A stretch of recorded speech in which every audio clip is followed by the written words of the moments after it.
दोस्तों, चंद्रयान-3 ने एक बार फिर से चौंकाने वाली जानकारी भेजकर पूरी दुनिया को हैरान कर दिया है। अब पूरा देश चंद्रयान-3 को भूल ही चुका था, लेकिन तभी इसरो के वैज्ञानिकों ने एक ऐसा खुलासा किया जिसे सुनकर फिर से पूरी दुनिया में भारत का डंका बजने लगा। दोस्तों, 4 सितंबर के दिन भारत के चंद्रयान मिशन का चांद पर आखिरी दिन था। उसके बाद इसका रोवर अपने विक्रम लैंडर के अंदर वापस चला गया और एक गहरी नींद में सो गया, क्योंकि दोस्तों 4 सितंबर के बाद चांद के उस इलाके में गहरा अंधेरा छाने वाला था। इसलिए प्रज्ञान रोवर अपने आप को कड़कती ठंड से बचाने के लिए विक्रम लैंडर के अंदर वापस चला गया। लेकिन अभी विक्रम लैंडर ने स्लीप मोड में ही इसरो के वैज्ञानिकों को ऐसी जानकारी भेज दी जिसे सुनकर अमेरिकन स्पेस एजेंसी नासा भी हैरानी में पड़ गई। आइए दोस्तों, आज के इस वीडियो में मैं आपको बताऊंगी कि आखिर हमारे चंद्रयान-3 ने ऐसी क्या नई जानकारी भेजी जिससे एक बार फिर से भारतीय स्पेस एजेंसी इसरो चर्चा में आ गई, और क्या ये खोज भारत को एक सुपर पावर बना सकती है। इन सब जानकारी के लिए वीडियो को अंत तक जरूर देखना। लेकिन दोस्तों, इससे पहले आप चंद्रयान-3 की इसी तरह की रेगुलर अपडेट पाने के लिए हमारे चैनल को सब्सक्राइब करके नोटिफिकेशन बेल को जरूर ऑन कर लेना। दोस्तों, आज ही नहीं बल्कि इसरो के वैज्ञानिकों ने विक्रम लैंडर को स्लीप मोड में डालने से पहले एक और कमाल करके पूरी दुनिया को चौंकाया था, जिसमें चंद्रयान-3 के विक्रम लैंडर के चारों थ्रस्टर्स यानी इंजन को चालू करके इसे 30 से 40 सेंटीमीटर ऊपर की तरफ उठाया और उसके बाद इसकी जगह को चेंज करके इसे दूसरी लोकेशन पर लैंड कराया। और ये काम इतना आसान है नहीं जितना हमें लग रहा है, बल्कि धरती से करीब 4 लाख किलोमीटर दूर किसी दूसरी दुनिया में पड़े किसी अंतरिक्ष यान की जगह चेंज करना अपने आप में एक बहुत बड़ी मिसाल है। आपको जानकारी के लिए बता दें कि चंद्रयान-3 के लैंडर को दोबारा से उड़ने के लिए नहीं बनाया गया था, बल्कि इसका केवल एक ही मकसद था कि चांद की सतह पर सॉफ्ट लैंडिंग करना, उसके बाद वहां की जानकारियां जुटाकर डिजिटल डेटा के रूप में पृथ्वी पर बैठे वैज्ञानिकों के पास भेजना। दोस्तों, ये भारत के लिए एक बहुत बड़ी ऐतिहासिक जीत है, क्योंकि ऐसा इतिहास में किसी भी देश ने नहीं किया था। जबकि हमारे भारत देश के कुशल वैज्ञानिकों ने चंद्रयान के लैंडर को कुछ मीटर की ऊंचाई पर ऊपर की ओर उड़ाया और फिर उसकी जगह को चेंज करके दूसरी जगह पर उसकी सफलतापूर्वक लैंडिंग भी कराई।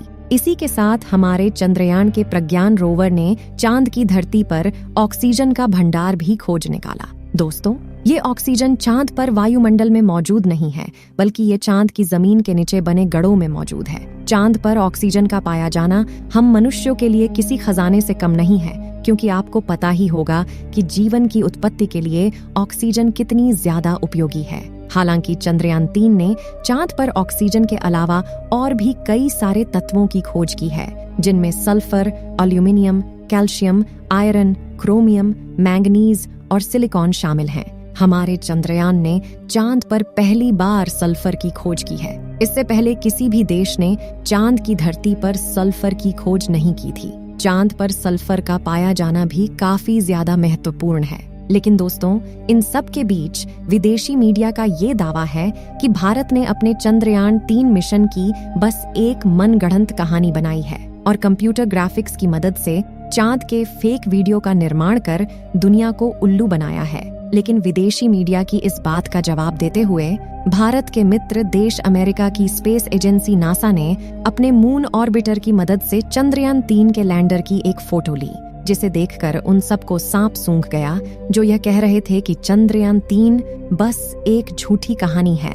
दोस्तों, नासा द्वारा जारी की गई इस तस्वीर में भारत का चंद्रयान एकदम क्लियर दिख रहा है, जो कि चांद की धरती पर अपना सीना ताने खड़ा है। दोस्तों, इस वक्त चंद्रयान-3 का प्रज्ञान रोवर और विक्रम लैंडर स्लीप मोड में है, और ये दोनों फिर से 22 सितंबर के दिन अपनी नींद को विराम देंगे और एक बार फिर से उसी जोश और ऊर्जा के साथ चांद की उस रहस्यमयी दुनिया को खोजने के लिए निकल पड़ेंगे। लेकिन दोस्तों, अभी इस वक्त जहां पर हमारा चंद्रयान-3 खड़ा है, वहां पूरी तरह से अंधेरा छा चुका है और इसरो के वैज्ञानिकों के अनुसार अभी इस वक्त वहां का तापमान करीब -250 डिग्री सेल्सियस है। ऐसे में वैज्ञानिकों में इस बात का डर भी छाया हुआ है कि कहीं इस खतरनाक ठंड में प्रज्ञान रोवर का कंप्यूटर सिस्टम फेल ना हो जाए, क्योंकि दोस्तों -200 डिग्री तापमान के बाद कंप्यूटर में लगी चिप्स में भी दरारें पड़ने लगती हैं। ऐसे में हमें इस बात की कोई जानकारी नहीं है कि हमारा प्रज्ञान रोवर फिर से जिंदा होगा या नहीं। लेकिन दोस्तों, आप कमेंट बॉक्स में हमारे चंद्रयान 3 मिशन के लिए दुआएं जरूर करना, ताकि ये एक बार फिर से दुनिया को ये बता सके कि भारत भी अब एक स्पेस पावर बन चुका है। दोस्तों, विक्रम लैंडर और प्रज्ञान रोवर की बैटरी सौर ऊर्जा के माध्यम से चार्ज होती है, जिसके लिए सूर्य की रोशनी का होना अनिवार्य है। और इस समय चांद के दक्षिणी ध्रुव का तापमान काफी ज्यादा कम हो गया है, जिससे उसकी बैटरी खराब होने की संभावना भी बढ़ गई है।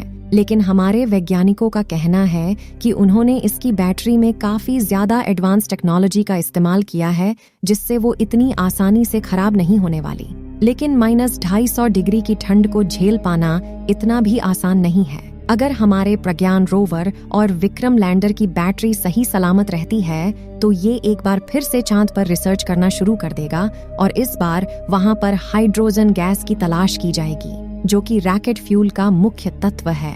दोस्तों, इस वक्त जो तस्वीर आप लोग अपने मोबाइल फोन पर देख रहे हैं, यह तस्वीर विक्रम लैंडर की है, जिसे हमारे प्रज्ञान रोवर ने अपने हाई रेजुलेशन कैमरा द्वारा कैप्चर किया है। आपको बता दें कि यह तस्वीर उस समय की है जब चांद पर रात होने वाली थी और रोवर वापस लैंडर में जा रहा था। इसमें आप देख रहे हैं कि चांद की सतह पर अंधेरा होने के कारण वो कितनी चमकदार दिखाई दे रही है।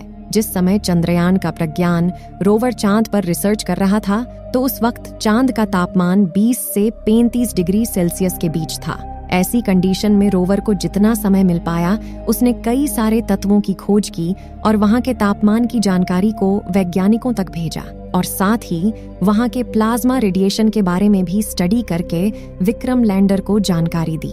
अब चांद के दक्षिणी ध्रुव पर 22 सितंबर के दिन फिर से सूरज उगेगा और सूरज की पहली किरण पड़ने पर हमारा प्रज्ञान रोवर और विक्रम लैंडर दोनों जाग जाएंगे। अभी वैज्ञानिकों ने विक्रम लैंडर और प्रज्ञान रोवर के सारे आउटपुट सिग्नल को ब्लॉक कर दिया गया है।